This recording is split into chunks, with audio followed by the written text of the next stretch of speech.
Hi,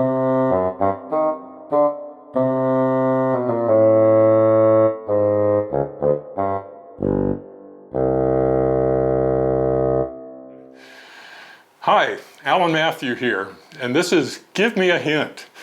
Today, let's memorize Psalms 1 together. We'll use our imaginations, as I've presented in previous videos, but here I want to discuss how to pick a setting from the chapter itself. Now, it's true that you can pick a completely unrelated but familiar pathway, like going from room to room in your house, and associate each verse's image with an item in that room, or a loci as we call it in the room, like a chair or a bed or a stove or something. But I like to create imaginary settings that are more related to the passage of scripture that I'm learning. So maybe it won't work for every chapter, but I'm going to take that approach here, memorizing Psalms 1. So before starting to memorize the first verse, it's a good idea to read through the whole chapter first and get a good idea of what's happening, the big picture, and see what some of the key words are. And those key words will suggest things to your mind. This can help you select the setting and create an imaginary space for objects along a pathway. In the case of Psalms 1, David is contrasting the ungodly with the righteous all the way through. And it helps me to put all the ungodly images on the left side of the road or the path and store the righteous images on the right side. The beginning verses suggest places or businesses where the ungodly might go, but a righteous would not. So I think of a city street with businesses along the side. After that comes a tree and river and other things, so maybe a park on the other side of the road. And lastly, the judgment. So maybe our street turns out to be a dead-end road where we all have to stop for the judgment. So let's go through verses now and start filling in the scenes. Psalms 1 verse 1 says, "Blessed is the man that walketh not in the counsel of the ungodly."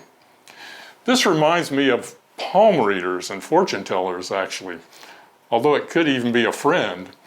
So I imagine myself walking on the sidewalk on the left side of the street past a palm reader's business. They always have that sign with the palm up like this.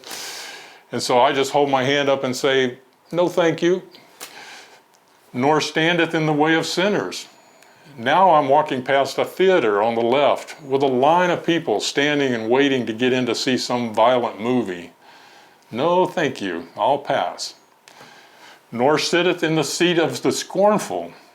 Next, I'm passing a bar with people cursing and scorning God's law. No, thank you. "But his delight is in the law of the Lord." All right, that's more like it.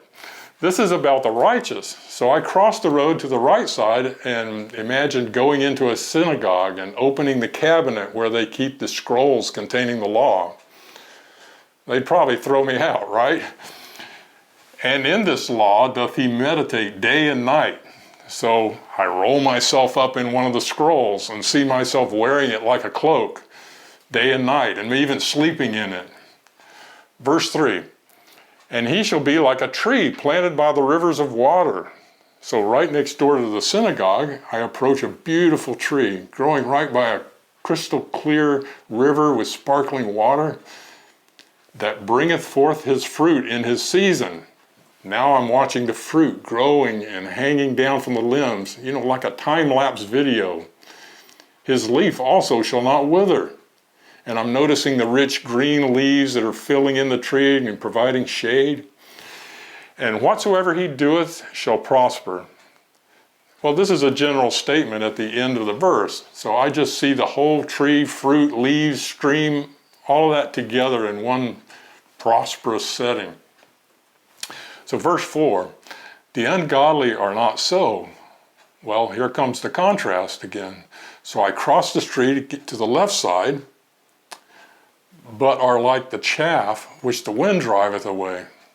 Well, I'm envisioning straw being blown across some scrubby desert land, like at the outskirts of town, like some parts of California where I used to live.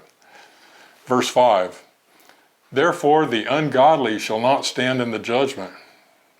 Well, this road I've been walking on turns out to be a dead end, and here we are at the judgment with God's throne up above us, nor sinners in the congregation of the righteous.